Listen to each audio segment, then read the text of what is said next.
Coming up next on Arizona Horizon's Journalist Roundtable, Apple opening a production plant in Mesa was just one of many big business stories this week, and state lawmakers could be giving up on building a partial border fence. Plus, the results for Phoenix City Council elections are in.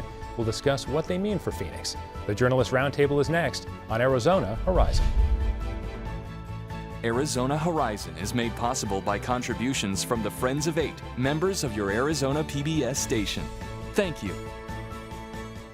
Good evening and welcome to Arizona Horizon's Journalist Roundtable. I'm Steve Goldstein in for Ted Simons. Joining me tonight are Jim Small of the Arizona Capital Times, Mike Sunnix of the Phoenix Business Journal, and Luigi Del Puerto of the Arizona Capital Times.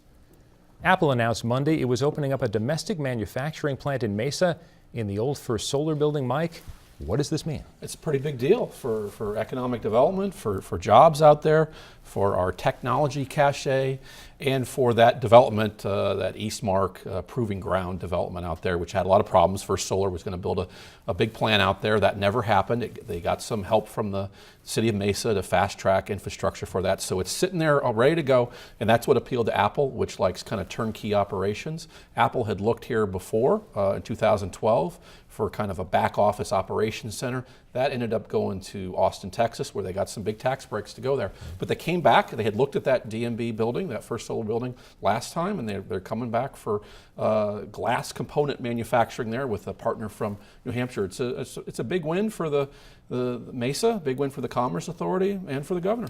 Jim, Commerce Authority, GPAC, how much involvement did they have? How are they seen at the Capitol?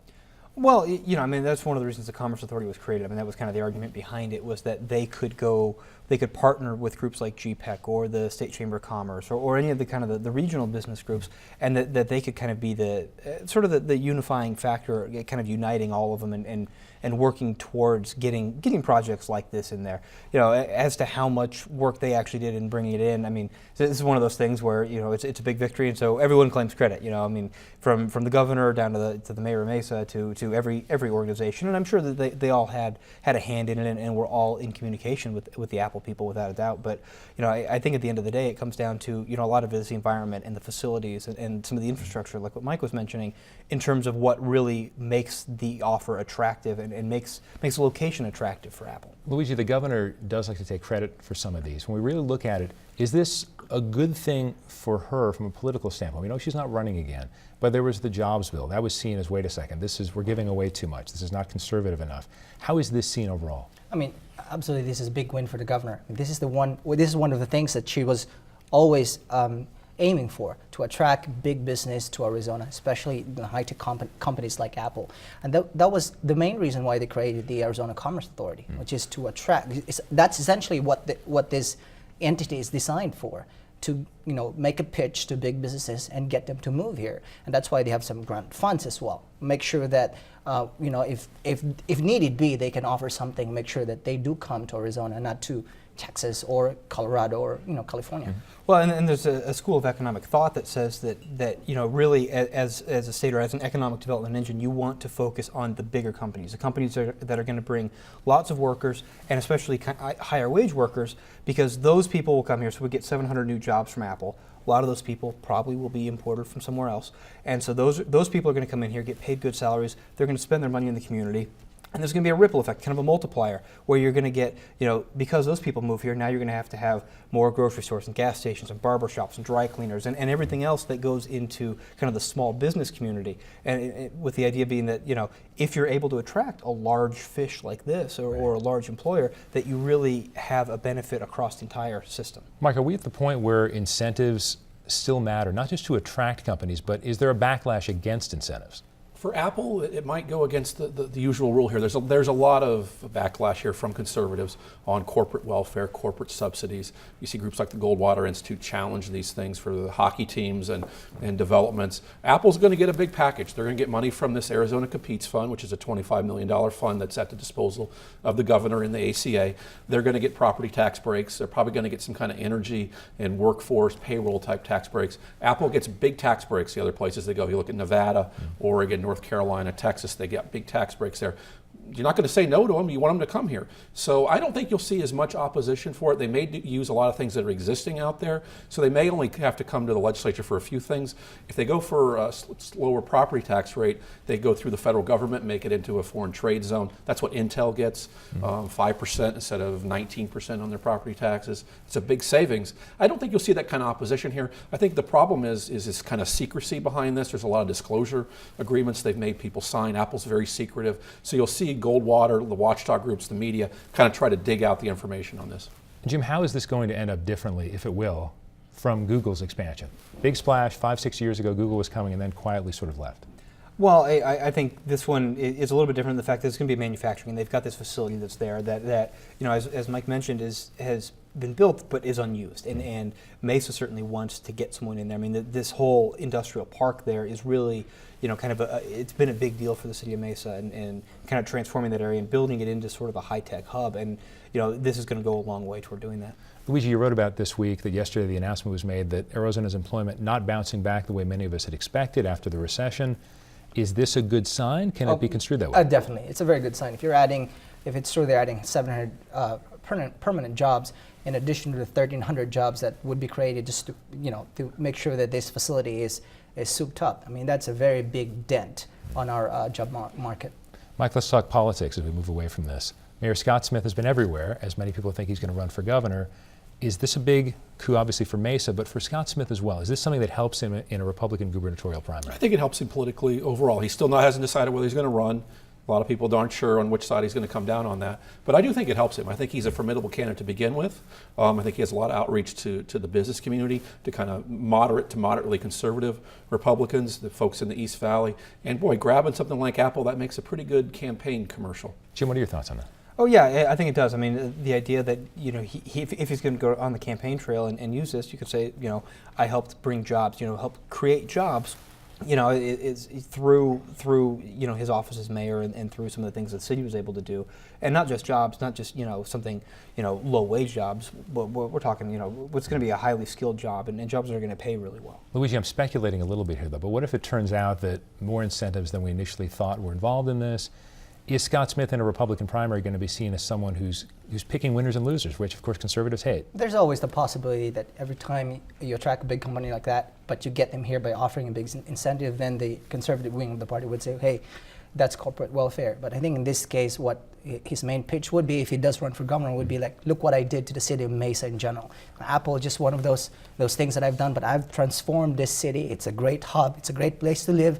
And there are lots of jobs here. I can do that for the state. And so that he can bring that kind of a pitch, not just to the party base, but also to the general election. And he's been behind Apple and then the Cubs ballpark there.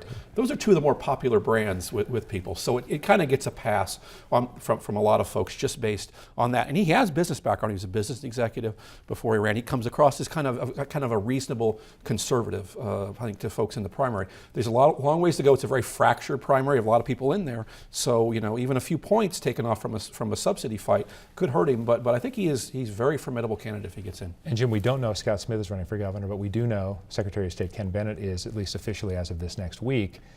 What about his candidacy? There were people that were trying to get him to run for something else, Corporation Commission. Mm-hmm.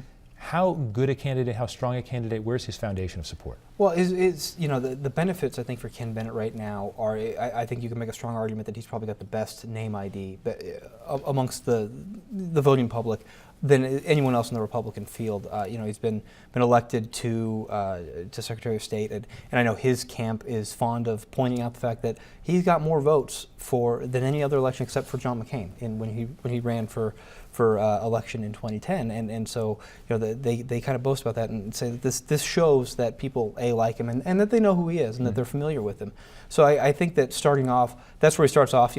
Obviously he's running clean elections, which means his funds are going to be limited. So the effect of that is really dependent on what the courts do with this new law over the campaign contribution limits. I know Doug Ducey is really hoping that those laws, that the new law goes into effect and you can raise a lot more money.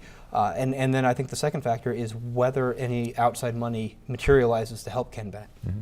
Luigi, let's talk about the voting issues and voting rights issues, which Ken Bennett will be attached to. How does that affect him in a Republican primary? Good? Well, in the Republican primary, that's probably a good thing for him. Anytime that you can portray yourself as somebody who's fighting voter fraud, making sure that the election is quote unquote clean and there are no shenanigans there, and those kinds of actions appeal to the conservative base of the party. As we know, that is the group of people that actually vote in elections in the primary. Mike, we've got Ken Bennett, we've got Doug Ducey, treasurer, Andrew Thomas is in, Al Melvin is in, whatever impact that might have. We talked about Scott Smith. So let's handicap. It's early, but let's handicap. I would think, right now the folks at their end, Ducey and Bennett, are probably the odds-on favorites. If you put Smith in there, I think there's your top three. The advantage that Bennett has is he's a veteran. He's run for office. He's been around. All his dirty laundry's kind of out there. The voting rights stuff could help him in the primary, I think. And Ducey and Smith are still kind of unknown quantities to a lot of people, and there could be stuff that comes out about them, a lot of things, pitfalls in the campaign, where I think Bennett's been through this. I think a lot of people look at Bennett and he's kind of the steady second place guy right now. That may benefit him in the end if one of the other guys implodes or doesn't do well. Bennett could be the default choice to a lot of folks. So I think those three, Smith, Bennett, and Ducey, are your top ones. Now, the fact that he's won statewide office, Ducey has as well, but the fact is that Bennett, even as much as he's been at the Capitol as a state Senate president, he also is a guy from Prescott. Is there an advantage for Ducey? Is there an advantage for Smith, the fact that they're Maricopa County folks? I think it's an advantage to be a Maricopa County guy. The votes are all here. Ducey's lined up Kyle and Kathy Herod. Some of the business folks have already jumped on his bandwagon. Ducey's lined a lot of stuff up. He's going to be tough to beat. He's going to have money and more money to spend. If Smith gets in there, what does that do? Does that split up Ducey's coalition? How does that impact things? Bennett could benefit from that. So yeah, Bennett has a challenge because of the rural component. Well, I think one of the wild cards too in this is Christine Jones, the former GoDaddy general counsel. She, reportedly is willing to spend a lot of money, a solid 7 figures out of her own pocket to run to play in this race. And if that's true, and depending on how that works out, I mean, someone with money, even if as an outsider, in fact, almost especially as an outsider, someone who's well funded can really make a dent in the race. And whether she wins or not, she may end up playing spoiler at the end of the day. I mean, if she's got a few $1 million to toss around, and you can go after and target whoever's at the top of the heap, like Mike said, whoever's in second place may be the person that kind of takes advantage of that. It's such a long ways to go. I mean, we had Buzz Mills last time, ready to spend all this money. Everybody was talking about him. Does anybody remember Buzz Mills now? And Jan signed SB 1070, and it was over. So it's a long ways to go. That's true, and certainly she may have a steep learning curve just trying to learn the things that she needs to say, for example, present herself as a serious candidate. But Arizona is a state that has a history of voting for women in top leadership positions. So even if you have 6, 7 male candidates and you have a lady who's got money, who's willing to spend a lot of money from her own pocket to get her name ID up, then she could be a very formidable candidate as well. I think her GoDaddy background and being in that commercial, for that Super Bowl commercial, really hurts her in the primaries. I think that's going to have with women voters especially, because of those racy ads and the Republican primary voters. The women are pretty conservative. I think that's going to be a really tough thing for her to overcome. So we're going to weigh business background against racy ads. Which wins out? Oh, well, it depends on who's got the money to make their case better. If she spends more money more effectively on business background, then that wins. But if Doug Ducey or Ken Bennett or Scott Smith or whoever spends more money, or does a better job communicating the message about the racy ads, then that's going to win. I think you're going to see a lot of people go after Ducey, just like Andre Cherney did in that race, talking about his business background, the franchising business, and I think people are going to be looking at Ducey as the one to really go after with the ads. And that's why being in second place may not necessarily be a bad place for anybody in this race. You see, get the number one guy is the front runner. Everybody's going to be gunning for that person, and so if you're second in place, then that's a pretty good spot. One more question on this topic. People were trying to get, at least one person in particular was trying to get Ken Bennett to run for something else. We've also had Hugh Hallman decide not to run for governor in favor of treasurer. Now we're hearing Michelle Reagan, don't run for Secretary of State, Michelle, run for something else. Have we ever seen anything like this before, Jim?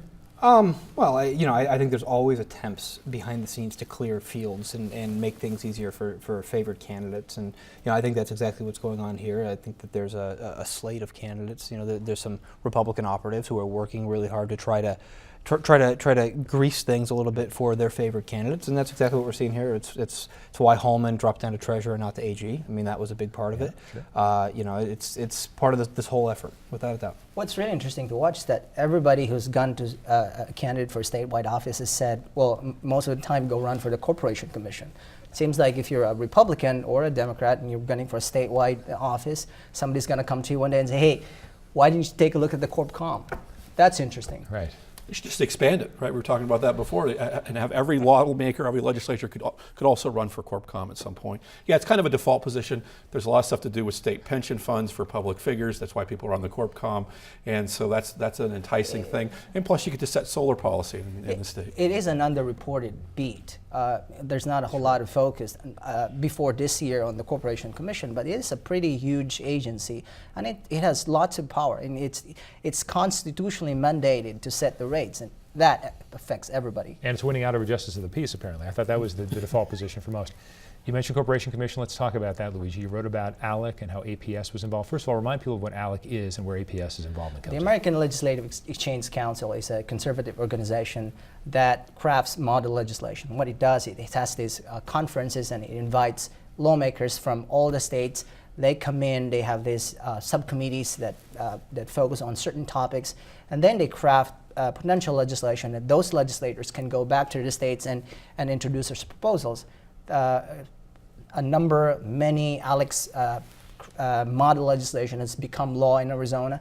And so last year, in the weeks following the controversy over the fatal shooting of Trayvon Martin in Florida, there was a lot of criticism and scrutiny by liberal organizations of ALEC. And as a result of that, several big companies decided they were going to pull out of the organization. And one of those that decided to end its membership from ALEC is the Arizona Public Service. And so they said that in April, they look at their priorities, they look at how much they're spending on organizations. They decided that they were not getting a fair value for the money that they're putting into ALEC, and so decided to end their membership. But in November, we found out this week that, in fact, they had rejoined this conservative organization. Okay. APS, a lot of fights here, Mike, a lot of ads, a lot of money related to solar, related to net metering. How does this make APS look? Well, they're in bed with a very conservative organization. All these anti-regulatory, pro-gun, very conservative bills that we've seen at the legislature, a lot of them come from ALEC. Them and APS are teaming on this, and again, on this solar net metering thing. The solar folks are really outgunned on this, money-wise, politically, power-wise. APS has so much power with the chambers, a lot of the establishment business groups. Now they're picking up with a pretty right-wing policy group, which has a lot of friends on the Corporation Commission. They go to these conferences, which happen to be in pretty nice places, craft these bills, and then take them back to red states like Texas and Arizona and try to pass them. And the solar folks are fighting this really uphill battle. Jim, what about APS? APS is involved in all these things. This is a legendary Arizona company. Does this make them look bad, or are they appealing in being involved with ALEC? Does that actually help them in the long run in terms of legislative support, et cetera? Well, clearly they believe that it's going to help them in the long run, and that was essentially the explanation that they told us yesterday was, this is something that helps us out. I mean, we need to build relationships with these people, and they have public policy goals that we can be involved in and that we can help shape, and things that are going to be beneficial for us, so that's why we're involved. Yeah, I think the bigger problem is it's a little bit of a PR issue almost, because they say, oh, we're going to leave ALEC, and then 7 months later they join up ALEC again for reasons that seem to fly in the face of what they said just 6 months earlier. So I think that's kind of that's the bigger issue right now. It's it's a bump in the road. It's not going to be something that brings down APS by any stretch. It helps them at the legislature. I mean, it's a big power play at the legislature. These conservative groups like ALEC and some other folks that are opposing these solar subsidies that they call them, teaming with APS is good for them. Publicly, with the general public, it probably doesn't help them. And down the road, what this does to our image as a solar state, we've always tried to craft ourselves as this big solar state. It may hurt us on that, but certainly at the state capitol, it helps them. And Jim, Russell Pierce had some involvement with ALEC as well in terms of writing up anti-immigration related bills. Border fence.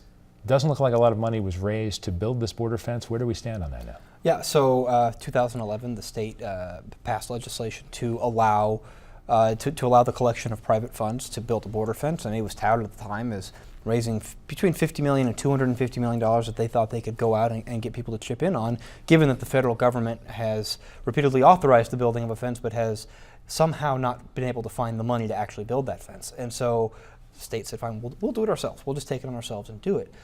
So they've raised $265,000 in the 2 years since, which certainly is no small chunk of money. But when it costs $1.5 to $3 million to build a mile of border fence, and you kind of do the math on that, you realize that, okay, they're not going to be able to build anything. And I think that realization is setting in with the committee members and the people who really spearheaded this. And so now they're in a position where they have to decide, what do we do with this money, and how are we able to claim some kind of a victory out of this and not hang our heads in defeat? Well, you've seen some of these immigration bills that have been just hyperbole. They're, the posses, the border corps down there that they wanted to have. And this was one of those things. It made for a good debate, got the issue out there. For the folks on the far right on this, it highlighted that the federal government's not building these things, but they're not going to spend the money to do this. And then there's other things that have impacted things that the sheriff has done, some of the SB 1070 things that really would have affected people, but a lot of this was just rhetoric, nothing really behind it beyond that. Yeah, so what they planned to do this past week when they had a meeting of this task force was to meet behind closed doors and get advice from their attorneys as to what they could do with the money. They had to call off that because they didn't give public notice of a closed door meeting, so they're going to come back next month and do that. But it'll be interesting to see what they come out of that meeting with, because if you look at the statute, it's pretty darn clear that this money has to go for a secure border fence and can only go for a secure border fence. So it calls into question whether some of the proposals that they're talking about, like such as giving the money to the border sheriffs and letting them use it to help interdict people, whether that's even legal without the legislature coming back and basically giving them permission to do Luigi, so. in the macro sense, what does this say about where illegal immigration is at the Capitol? Does it give us some insight? The fact of the matter is that border security, illegal immigration, these are topics that remain to be very important to Arizona. We've seen polling after polling saying, well, jobs is number one, and then border security, or some other issue, but there's border security and illegal immigration. Those are two things that are always on top of the voters' minds, and that's why you still see this kind of focus on even projects like this one, which I think from the very get-go, when you need hundreds of millions of dollars to build a real fence, that's really tough to do. I think for the most part, both nationally and here, it's easier for these politicians, the elected officials, to talk about immigration, to talk about border security, than actually do things. You're seeing the clock run out on immigration reform in Washington. They may still get it, but a lot of people think the odds are slim. It's much easier to talk about these things than to actually spend the money and do these things sometimes. Jim, money was spent this week on some city elections. Turnout was really awful, even for the Phoenix City Council. Does that mean we're going to hear anything at the legislature again, potentially in the next session, about saying, we've got to have these election dates, got to be the same. We can't have these off-year city elections. Well, they can't.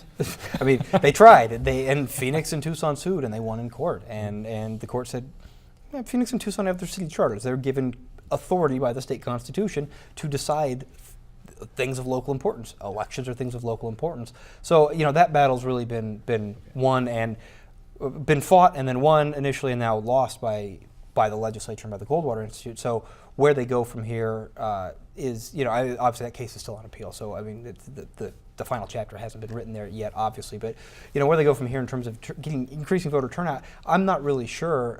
It's tough, and plus when you look at the fact that the districts where we had City of Phoenix elections this time that were competitive elections, those are the lowest turnout districts in the city anyway. They comprise the parts of the state that have among the lowest turnout anywhere. Luigi, final thoughts. District 8 has been represented by an African American for a long time. That won't be the case now that Kate Gallego won. Do you see that as an issue that will keep popping up? You covered Leah Landrum Taylor losing her leadership position in the state Senate. African American politicians? I think that's going to be an issue. Whether that becomes a focus, that remains to be seen. But the fact of the matter is what we now have is that basically two African American leaders who have been ejected from their positions. And Leah, 2 weeks ago, was ousted by her caucus, and now we have another African American who's gunning for a seat on the city council, not getting it. That's a big loss to the African American community. Mike, just a few seconds. Well, the African American community is it's dispersed now. The districts that won, Lower Pastor won and Kate won, are majority Hispanic districts, and you're seeing Hispanics kind of expand their power, especially within the Democratic Party. So it's, we don't have a concentration of African Americans like we used to. They're spread about and it kind of disperses their power also. Guys, thanks for a great discussion. Appreciate it. Monday, on a special Veterans Day Arizona Horizon, we'll hear the stories of 3 veterans recently honored at the 11th Annual Heroes Patriotic Luncheon And author Kyle Longley will discuss his book about the Morenci Marines who left small-town Arizona to serve in Vietnam. That's Monday on a special Veterans Day Arizona Horizon. Tuesday, hear from both sides on an alternative plan to reduce emissions at the Navajo Generating Station. Wednesday, Board of Regents President Eileen Klein will discuss the state of Arizona's 3 universities. Thursday, an update from one of the organizations helping people sign up for health insurance. And Friday, it's another edition of the Journalist Roundtable. That is it for now. I'm Steve Goldstein. Ted will be back on Monday. Thanks for watching. Have a great weekend.